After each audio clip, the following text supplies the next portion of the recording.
Boa noite, graça e paz. Quem está com frio, diga amém.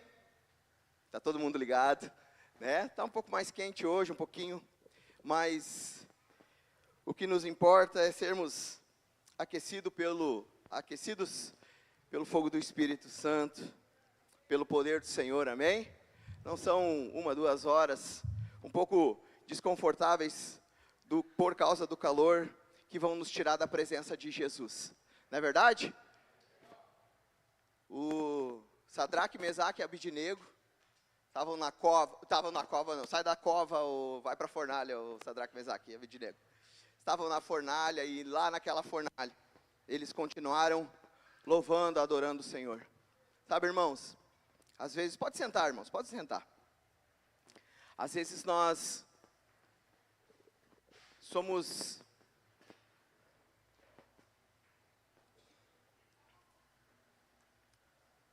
até um pouco negligentes com a presença, em relação à presença de Jesus, a presença do Espírito Santo. E nós precisamos ter atenção sobre isso, porque isso também é um pouco sobre isso que nós vamos estar falando essa noite. Mas acaba que a nossa vontade, né, de estarmos, na semana passada nós falamos muito sobre isso, mas de estarmos confortáveis, estarmos bem, né, às vezes nos tira um pouco essa saída de uma zona de conforto. Ela nos faz, muitas vezes, pensar mais em nós do que naquilo que o Senhor tem para nós. Pensar mais no nosso querer do que é o querer do Senhor na nossa vida. Mas nós somos vencedores em Cristo Jesus, e isso é passageiro, e logo nós já entendemos, e logo o Espírito Santo já trabalha, e logo o Senhor começa a se manifestar através da minha e da sua vida. Amém? Você crê nisso? Meu Deus, eu sou chato para isso, irmãos, vocês sabem, já estão começando a acostumar. Mas nós precisamos entender que o Senhor, nós cantamos agora, a Ele a glória, a Ele a honra, a Ele o louvor, a Ele toda a glória. Então, em toda a nossa vida, quando cantamos, quando oramos, quando ouvimos, quando falamos, nós precisamos glorificar em todo o tempo o nome de Jesus. Amém? Glória a Deus. Vença os opositores da promessa. Abra sua Bíblia agora nesse primeiro momento no livro de Salmos 51, 12. Eu tinha combinado de fazermos as ofertas antes, mas a gente vai mudar um pouquinho. Então me perdoe.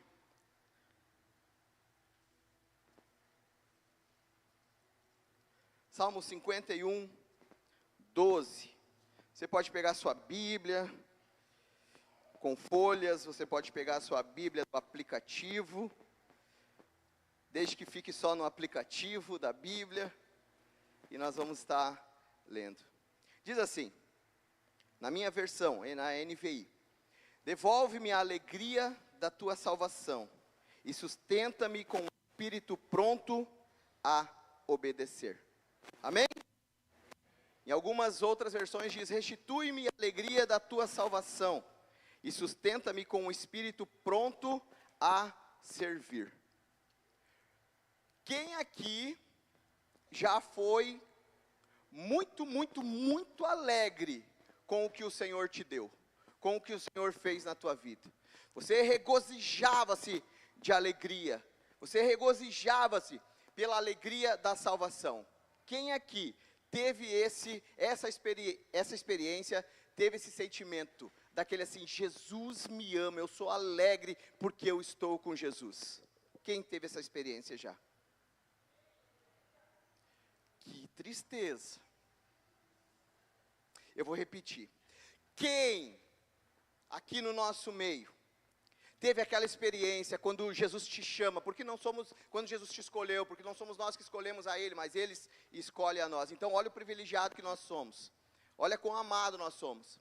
E Ele nos escolhe, Ele te escolheu, e você sentiu-se amado, você entendeu que você era importante para aquele que é sobre todos, e você sentiu e você entendeu a alegria de ter a salvação, a alegria de não merecer, mas ter a promessa da salvação.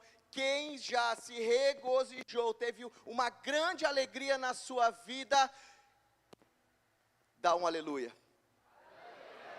Aleluia, amém? Porque é assim que nós precisamos nos sentir, é assim que você precisa vir para o culto, irmão. Porque se você olhar para o outro lado, o outro irmão vai estar com um sorriso também, porque ele está regozijando, ele está alegre. Mas o que acontece? Em algum momento da nossa caminhada, essa alegria da salvação, ela diminui. Mas por quê? Por que que ela diminui?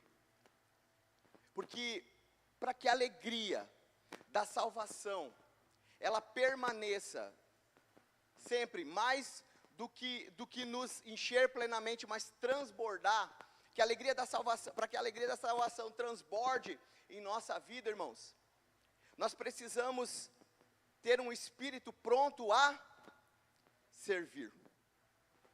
Por isso que às vezes nós baixamos a nossa alegria, diminui um pouco a nossa alegria da salvação. Por quê? Porque nós vivemos a alegria da salvação somente para nós. E quando nós vivemos para nós, é como um copo cheio. Um copo, ele precisa de determinada quantidade. Uma garrafa de 1 litro precisa de 1 litro da água. Então, com 1 litro da água, ela não vai transbordar, sim ou não? Sim, não vai transbordar. Mas, quando eu vivo experiências com Jesus, eu preciso transbordar, irmãos. Eu preciso transbordar, por quê? Porque a unção do Senhor, o Espírito do Senhor, as porções do Senhor, elas não são mensuráveis, não tem como medir. Quanto mais eu peço, mais o Senhor me dá. Quanto mais eu anseio, mais o Senhor derrama sobre mim. E eu começo a transbordar, mas quando eu começo a transbordar, é para o servir, é para pronto a obedecer esse espírito de vai, faça, me honra, me glorifica. E quanto mais tu faz pelo Senhor, quanto mais fazemos pelo Senhor, pelo seu reino, mais alegres nós vivemos.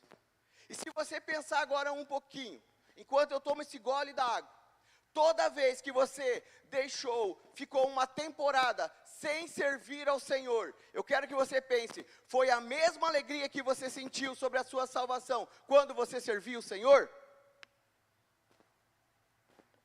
Por quê?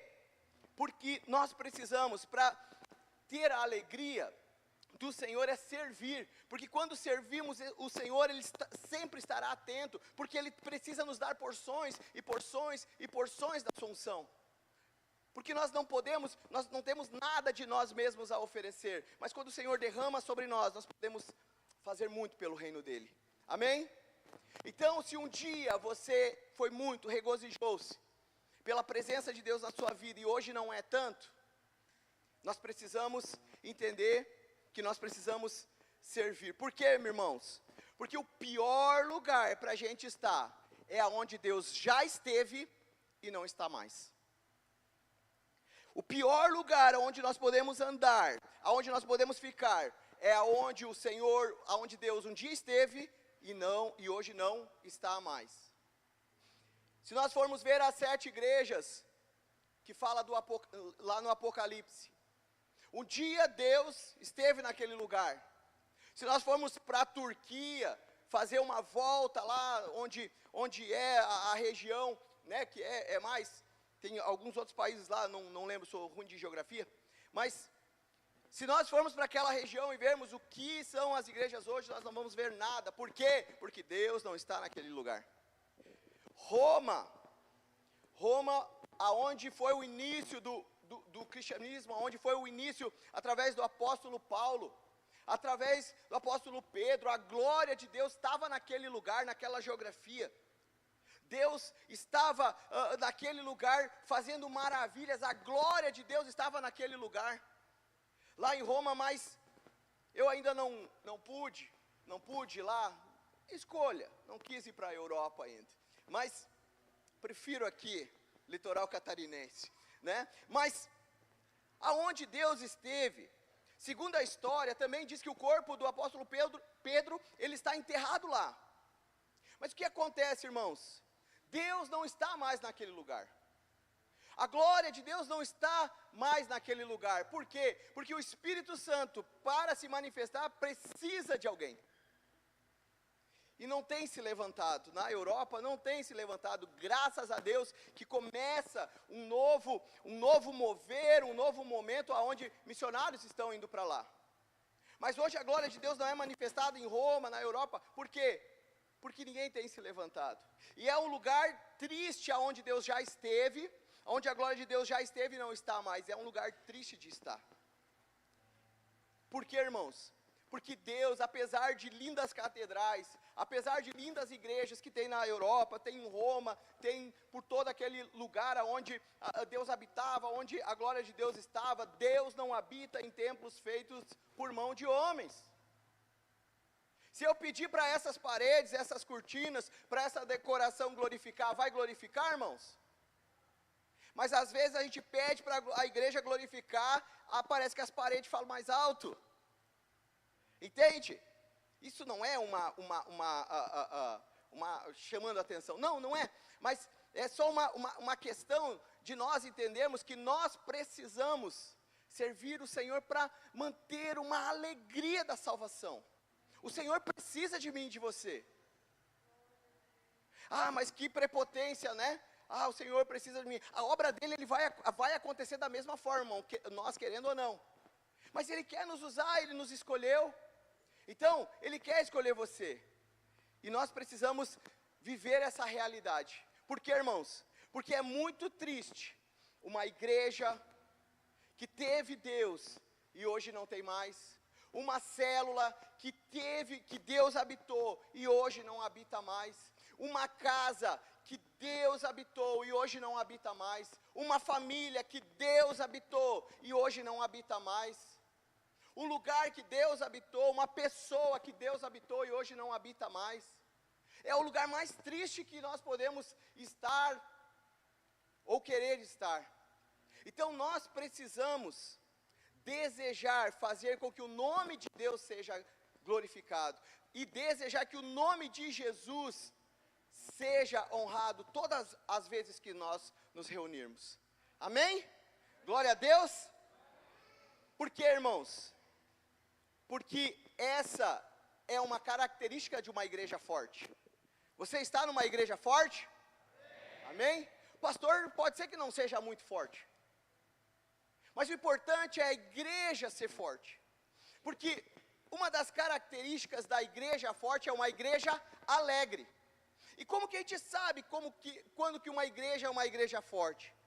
Quando o Espírito Santo se manifesta no meio dela. Então é isso que nós buscamos, é isso que nós entregamos a nossa vida para o Senhor, para que Ele se manifeste através de nós, no meio da igreja. E aqui então vai ter uns cultaço, vai ter gente falando em línguas e vai ser aquilo, e nós vamos até madrugada, também,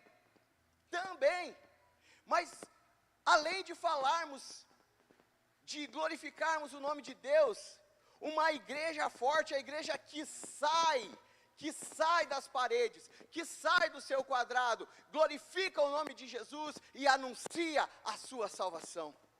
Amém? Então é isso, você faz parte de uma igreja forte quando nós fazemos a vontade de Deus, quando nós nos alegramos em estar fazendo a vontade de Deus. Amém? Eu vou pregar agora. Abra a Bíblia no livro de Joel agora, por gentileza.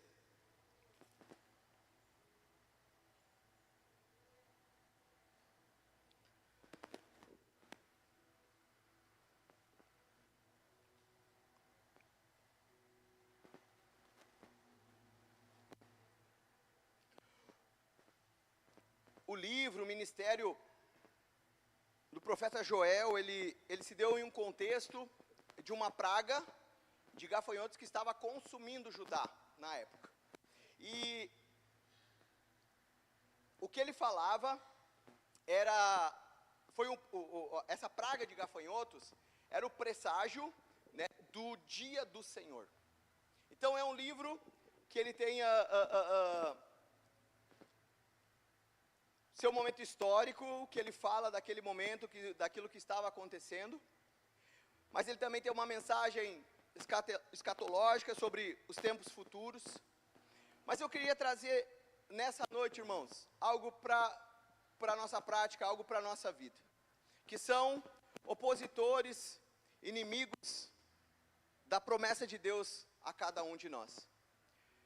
Então, esse livro de Joel, ele é muito breve de ser lido, e é muito bom que quando leia-se todo ele, são 3 capítulos, mas eu queria compartilhar com os irmãos uma palavra sobre a questão de vencermos os nossos opositores, para confirmarmos a promessa de Deus na nossa vida.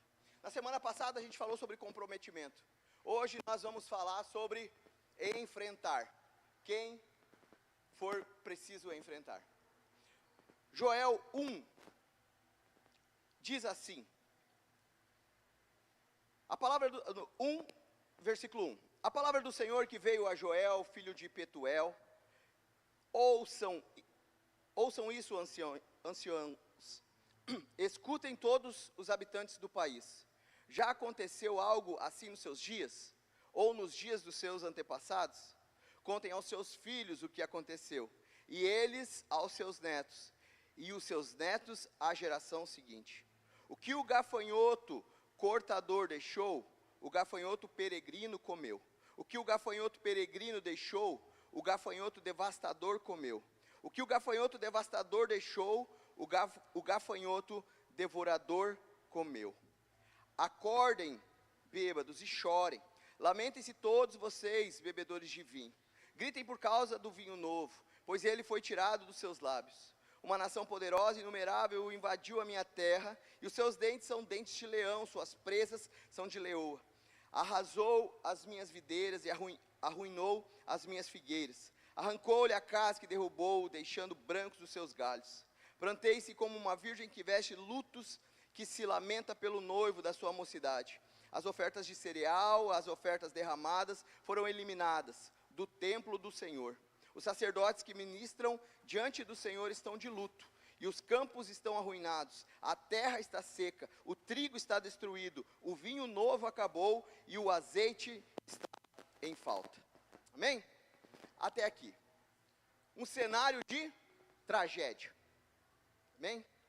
Pai, nós pedimos que o Senhor nos oriente nesse momento, que o Teu Espírito Santo fale ao nosso coração, que a palavra do Senhor, ela venha de encontro, Pai, à nossa realidade de transformação.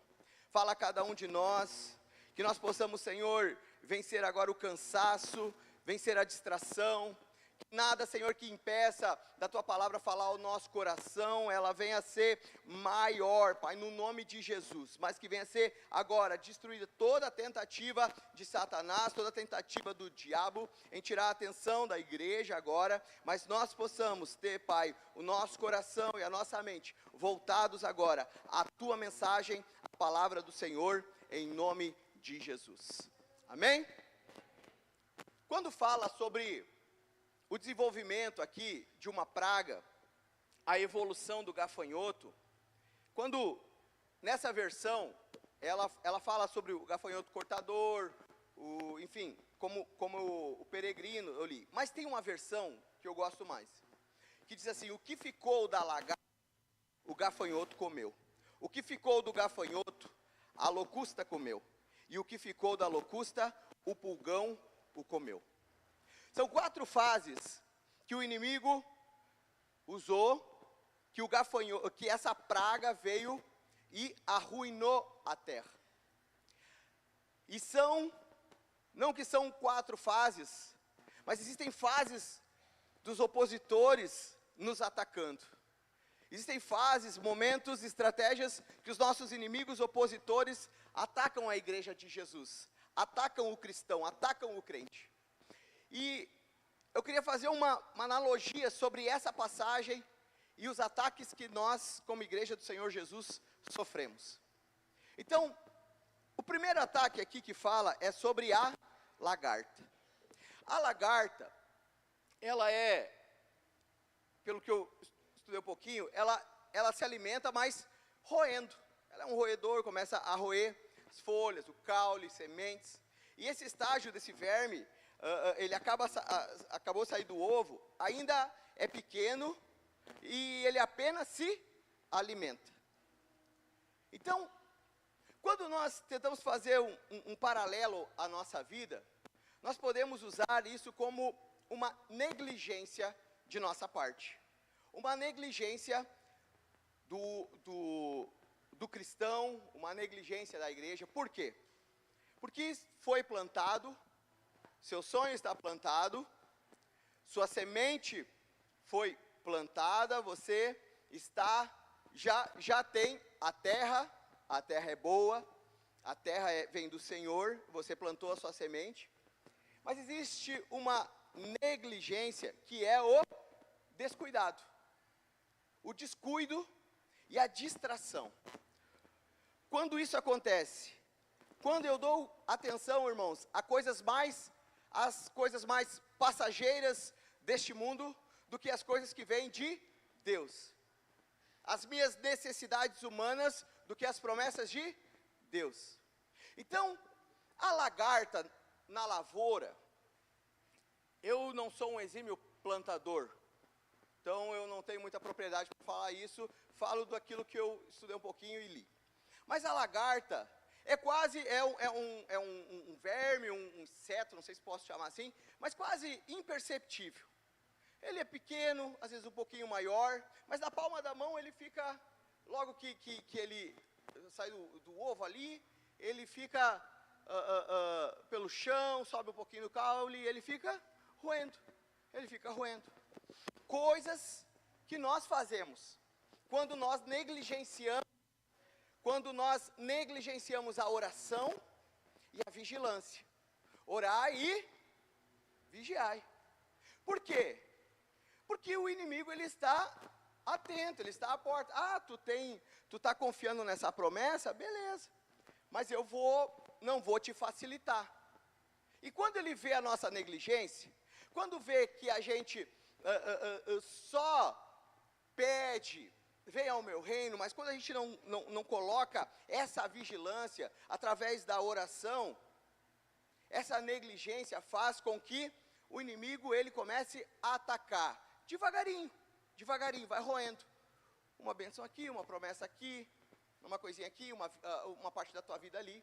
E assim ele vai comendo pelas beiradas, pelos cantos. Se a gente não percebe que o inimigo, ele está atacando, que o inimigo está movendo. Então a gente vai para 1 Timóteo 4,14, que diz assim, não te faças negligente para o dom que há em ti, o qual te foi concedido mediante a profecia, com a imposição de mãos do presbítero.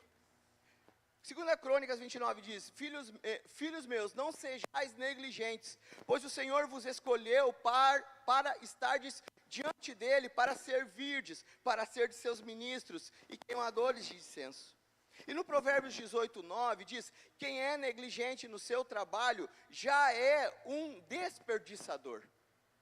Olha como a Bíblia fala, como a Bíblia é séria, quando ela fala sobre a negligência. Porque ela fala aqui, há um ministro, alguém que vai trabalhar na igreja, alguém que vai servir o Senhor, mas alguém também que está trabalhando. E essa pessoa, ela começa, com o passar dos anos, ao invés de evoluir na sua fé, ao invés de crescer na sua fé, ela se torna negligente. E ela, sabe aquele, não aqui não existe isso, Manaus para lá. Mas sabe aquele que descansa, que passa a semana sem orar, que passa a semana sem ler Bíblia? Irmão, quando nós fazemos isso, nós estamos negligenciando a orientação de Deus, o cuidado de Deus na nossa vida e nas nossas promessas. Então é importante, por quê? Porque o inimigo, ele está fazendo, ele está agindo, ele é um bom diabo. Quando ele faz o serviço dele, é bem feito. E nós acabamos negligenciando essa parte. A palavra de Deus nos orienta o quê? E vós, 2 Pedro 1,5 diz assim, e vós também, pondo nisto mesmo toda diligência, acrescentai à vossa fé a virtude, e a virtude o conhecimento. Por quê, irmãos? Eu preciso conhecer a Deus por as coisas, por aquilo que Deus pode, por aquilo que Deus é, mas eu preciso também conhecer os meus opositores, como eles trabalham, os meus inimigos. E se eu acho que a lagarta, não é nada, deixa a lagartinha ali, deixa essa, eu não orei essa semana, mas eu vou começar a segunda, não, eu vou começar dia 1º, não, dá tempo, calma, eu estou de férias ainda é janeiro, dá um tempo, não força a barra, é só uma lagartinha, é só uma coisinha. Só que, irmãos, se nós não orarmos, se nós não buscarmos, a palavra de Deus diz lá em Salmo 127, ela diz assim, se o Senhor não edificar a casa, em vão trabalham os que a edificam. E se o Senhor não guardar a cidade, em vão vigia a sentinela. E eu acrescento de minha parte, se o Senhor não cuidar das nossas promessas, em vão nós vamos fazer, em vão nós vamos esperar. Porque é o Senhor quem nos dá, irmãos. É o Senhor quem dá tudo, a Ele pertence tudo, a vontade, é dEle o querer, é dEle, tudo é do Senhor, então nós precisamos colocar as nossas promessas no Senhor, por quê? Porque quando o oponente chegar, mesmo que seja uma lagarta, o Senhor vai tirar, como que eles tiravam na antiguidade as pragas? Uma por uma, não tinha veneno, não tinha agrotóxico, então eles tinham que limpar as plantas uma por uma. E é assim que o Senhor faz com os nossos inimigos. Ele luta por nós, tirando um por um do nosso caminho. Amém? Desde que nós sejamos diligentes e não negligentes. O cristão, por quê? Porque o cristão não está percebendo, deixa como está, não retira o pequeno opositor, só que o opositor, ele continua se desenvolvendo. E ele vai para um segundo estágio, que é o gafanhoto. E o gafanhoto ainda, que ele tem uma primeira pele, sejam insetos pequenos, mais comuns, mas ele agora ele não é só mais uma lagartinha, agora ele é um enxamezinho, já não é só mais um, já é um enxamezinho. E o que está relacionado a isso que o Senhor colocou no meu coração? A influência do mundo em relação à nossa vida. Buscar no mundo a nossa satisfação. 1 João diz, não amem o mundo, nem o que há nele. Se alguém ama o mundo, o amor do Pai não está nele. Existe muita influência do mundo, irmão. E muita coisa que é boa. Muita coisa que parece, que também não é muito prejudicial. São gafanhotozinhos, não sei se esse é o diminutivo, mas são gafanhotinhos, queridinho, bonitinho, ali tem 3, ali tem 4, aqui tem uma famíliazinha de 5, são 1, 2, 3 oportunidades que eu vou recebendo.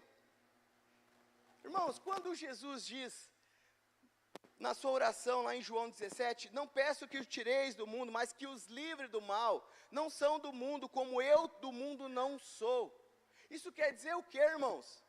Que as oportunidades que o mundo nos oferece, que a influência que o mundo nos oferece, elas precisam estar afastadas de nós. Nós precisamos estar afastados dessas influências. Porque, irmãos, nós somos cabeça e não cauda. Nós somos influenciadores. Você é cristão, você é crente, você é um influenciador e não um influenciado. Nós não podemos viver baseado na influência que o mundo nos dá. Ah, mas é só, é uma coisinha à toa. Mas nós, nesse momento, nós ficamos em uma linha. Sabe aquele negócio que assim, ó, se eu for até aqui, não é pecado. O pecado é só se eu descer. O pecado é só se eu estiver ali embaixo. Mas se eu estiver aqui, aqui não é pecado. Aqui não é pecado. Fazer tal coisa não é pecado. Mas eu estou aqui em uma linha muito tênue. Onde, irmãos, a Bíblia fala o quê? O que ela fala sobre o pecado? O que a Bíblia fala sobre o pecado, irmãos? Nós precisamos, 1 Tessalonicenses fala que nós precisamos fugir da aparência do mal. Fugir da aparência do mal. Deixa eu contar uma coisa que eu vi. Um rapaz, um estudioso da cannabis, um maconheiro, ele fez um estudo provando que os sacerdotes e que o próprio Jesus usavam maconha nos seus, nos rituais religiosos, os sacerdotes, no caso, nos momentos de cura, de unção de Jesus.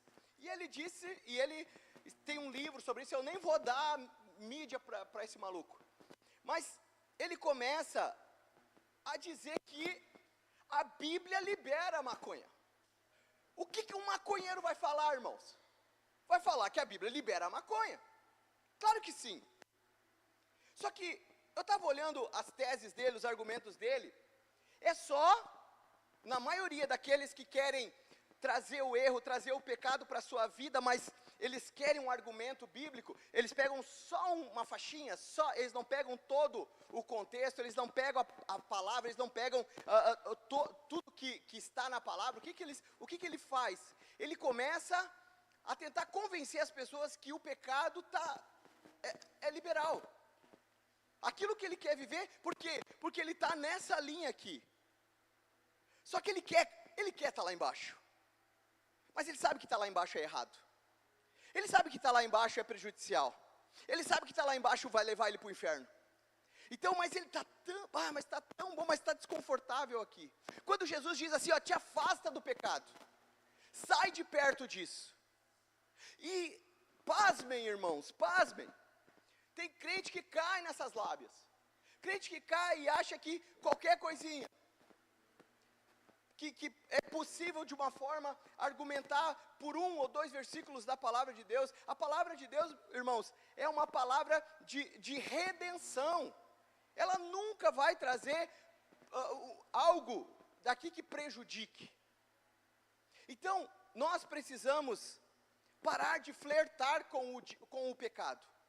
A tentativa do mundo é nos fazer, a tentativa do diabo através dessas questões do mundo em relação à nossa vida, é nos afastar de Deus. E incrivelmente, às vezes, ele consegue. Então nós precisamos perceber que nós precisamos arrumar os defensivos contra essas pragas. Então assim, irmãos, se nós não fizermos algo já nesse estágio do gafanhoto, o que vai acontecer? Ele vai se desenvolver. E agora ele não é só um gafanhoto, mas ele é uma locusta. O que é a locusta? É um gafanhoto já num estágio avançado. E agora ele não fica só andando em lugares que são importantes para você. Por quê? Porque você deixou, era só uma lagartinha. Porque, são só gafanhotozinhos bonitinhos. Só que agora ele já é um gafanhoto em estágio avançado. Ele começa a destruir. Ele começa a trazer grandes prejuízos. E não só para uma pessoa, mas para diversas pessoas, que agora ele consegue saltar. Isso, meus irmãos, é a imprudência. Quando nós começamos a tomar decisões por nós mesmos.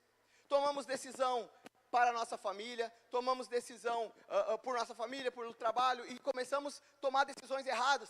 E vemos depois de determinado tempo que a gente não pediu direção de Deus, foi imprudente e agora está pagando o preço. Está sendo, pagando e está custando caro a minha imprudência. O gafanhoto atingiu minha casa, a locusta atingiu minha casa, a locusta atingiu meu trabalho, a locusta atingiu meu bolso. Então por quê? Porque eu já não terminei com o meu oponente lá no início. Só que agora, irmãos, eu começo a ser atacado pela falta de fé, que é muito problema que está acontecendo. É muita dificuldade, é situação de estresse, ansiedade, é angústia, é doença, é o desemprego, é problema no casamento, é problema com os filhos, e começa aquilo tudo te deixar muito pressionado, e daí tu começa a tentar resolver sem o Senhor. Começa a tentar resolver sem que o Senhor lute suas guerras. Por quê? Porque você já está num momento de fé inconstante. Isso acontece? Sim ou não, irmãos? Pode acontecer isso? Não vocês, mas alguém pode passar por isso? Não vocês, o pessoal de Manaus para lá. Pode passar por isso? Pode. Então, nós precisamos sermos prudentes. O prudente percebe o perigo e busca refúgio. E o inexperiente segue adiante e sofre as consequências. Portanto, a fé é assim. Se não vier acompanhada de ações, é uma coisa morta. Nós precisamos nos mover para que o Senhor mova o seu sobrenatural em direção à sua vida. E para terminar, irmãos, se nós não fizermos nada nesse momento, esse gafanhoto continua o processo de desenvolvimento e ele vai crescendo. E ele começou, e ele atingiu nossa família, e ele atingiu situações nossas. Só que olha só, ele vai para o estágio de pulgão. E o que é o pulgão? É um gafanhoto totalmente desenvolvidos. Eles voam em grandes enxames e devoram tudo o que está pela frente. E essa é a vontade do diabo quando ele começa com a lagartinha. Quando ele começa com aquela pequena ideia de te manter negligente, sem orar, sem ler palavra, sem conhecer seu inimigo, sem conhecer o seu oponente. Porque no final, na verdade, o que ele veio fazer é roubar, matar e destruir. Ele começa bem devagarinho, com uma lagartinha, que a gente não percebe. Mas lá no final, ele vem, ataca, destrói tudo, devora tudo que está pela frente e causa destruição e morte. E o preço disso custa muito caro. Porque agora, quando eu estou nesse momento, eu estou sem fé, eu virei as costas para Deus. Foi exatamente o que Judá fez.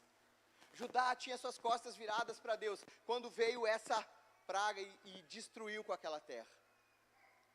E Joel 1 fala assim, o profeta diz, no 1:10, os campos estão arruinados, a terra está seca, o trigo está destruído, o vinho novo acabou e o azeite está em falta. O que o trigo representa, irmãos? O alimento espiritual, a prosperidade. A terra é o lugar onde nascem as coisas. O vinho é a aliança, é a alegria. E o azeite é a unção. Já pensou agora? Pensa você crente agora.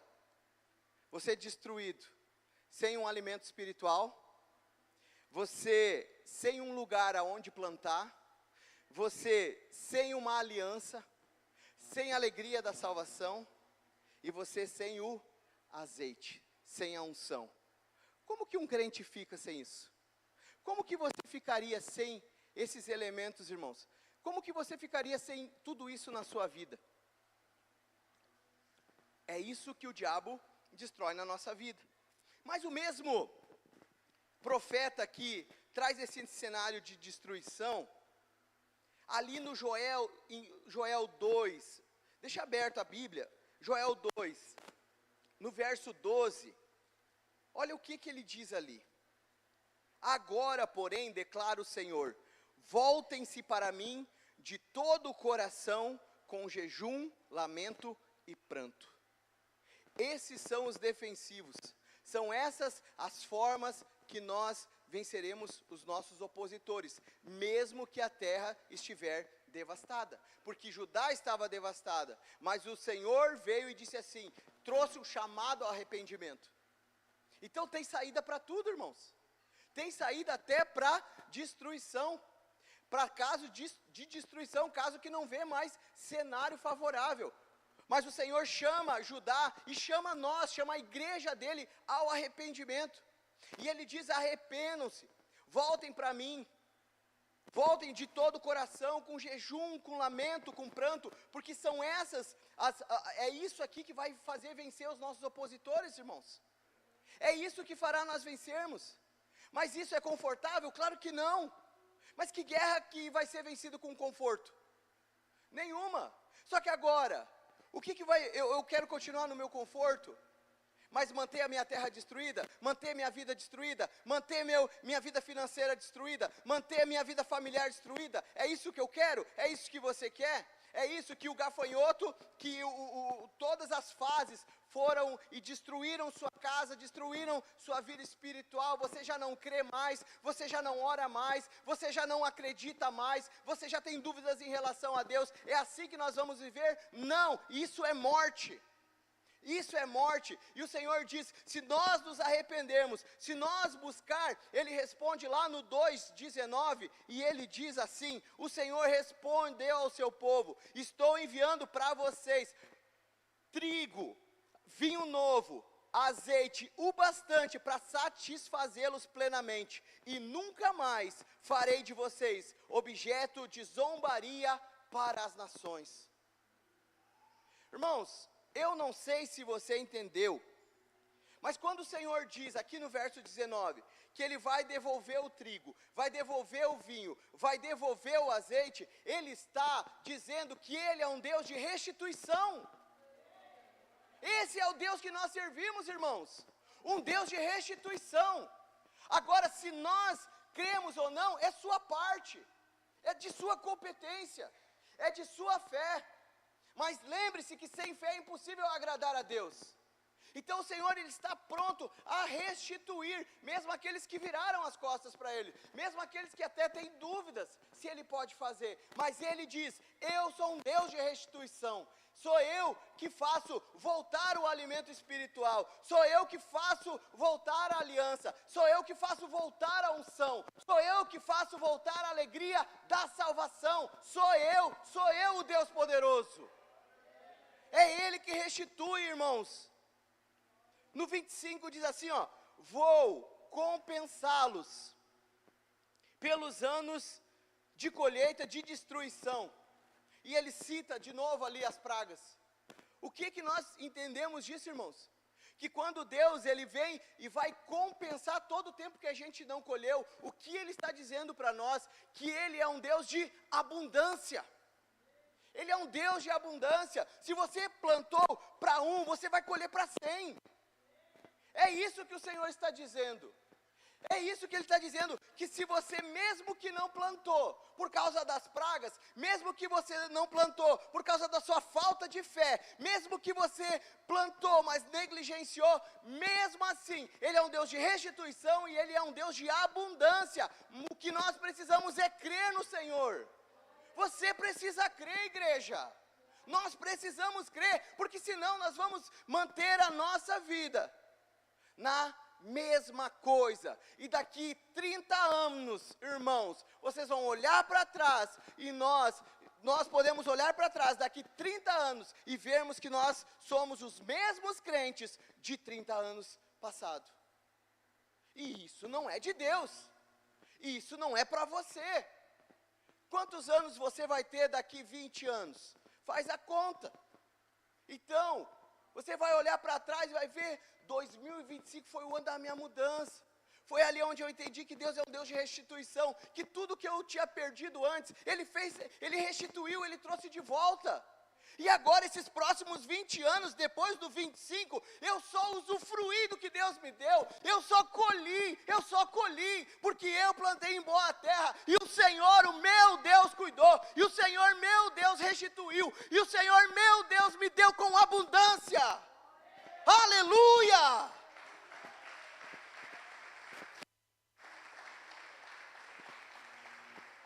Glória a Deus! É preciso ter fé, irmãos.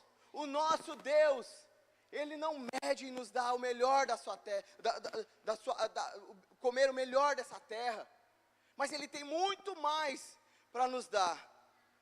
E eu estou encerrando no 28. Diz assim, no dia do Senhor, depois que Ele vem, chama o povo ao arrependimento. Depois que Ele vem, traz uma resposta de restituição, de abundância. Ele vem e fala do seu grande dia. E essa é a grande promessa que nós temos, irmãos. E depois disso, eu derramarei do meu espírito sobre todos os povos. O que o nosso Deus é, irmãos? O nosso Deus é um Deus de restituição, um Deus de abundância, mas um Deus de poder. Um Deus de poder. Por quê? Porque a sua igreja é uma igreja de unção. O seu povo é um povo ungido. O seu povo é um povo usado, porque o seu Deus é um Deus poderoso. E nós podemos fazer infinitamente mais, se nós estivermos no Senhor. Vencermos os nossos opositores.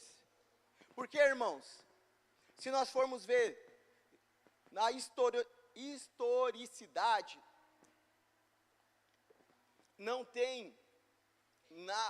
ainda não tem nada que comprove. Não foi tirado, não teve arqueólogo, não teve historiador, ainda não foi que comprove que o livro de Joel foi algo físico que aconteceu. Não me importo. Porque alguns estudiosos dizem que tem como comprovar, outros dizem que não, então fica naquela. Alguns dizem que é uma alegoria. A grande questão, irmãos, é que até mesmo os piores desastres naturais, ou os piores desastres nacionais, somem da memória quando a atenção está voltada para algo que dura para sempre. O Deus eterno e o futuro reservado para a sua igreja. O que isso quer dizer, irmãos? Que toda crise, que toda dificuldade que você passou na sua vida, que todo lamento, que todo choro, isso vai ser nada perto daquilo que o Senhor nos prometeu, aquilo que o Senhor está para nos dar, que durará para sempre, irmãos. O reino do Senhor é um reino futuro que vai durar para sempre, e essa é a grande promessa do Senhor.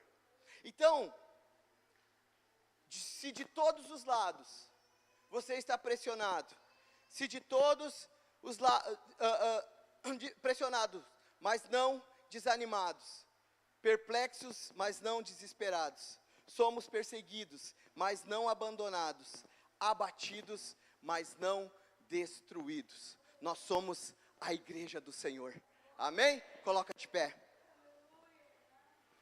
Se você é a igreja do Senhor, confia nesse Deus que nós servimos. Você vai orar comigo com fé. Com fé. E o Senhor vai estar trabalhando na nossa vida, trabalhando no nosso coração, trabalhando em cada um de nós. Que apesar de nós termos passado uma fase de crise, a fase da lagarta, a fase do gafanhoto, a fase não sei se é da odô, locusta, e a fase do pulgão, eu chamei tudo isso de fase, porque só o que é eterno é a promessa de Deus. Amém? E é nessa promessa que eu confio. Coloque suas mãos dessa forma, irmãos. Pai, nós estamos recebendo agora a confirmação da Tua promessa, a confirmação da Tua palavra. Sim, Senhor, nós temos muitas coisas que queremos, Pai, nesse lugar que é terreno.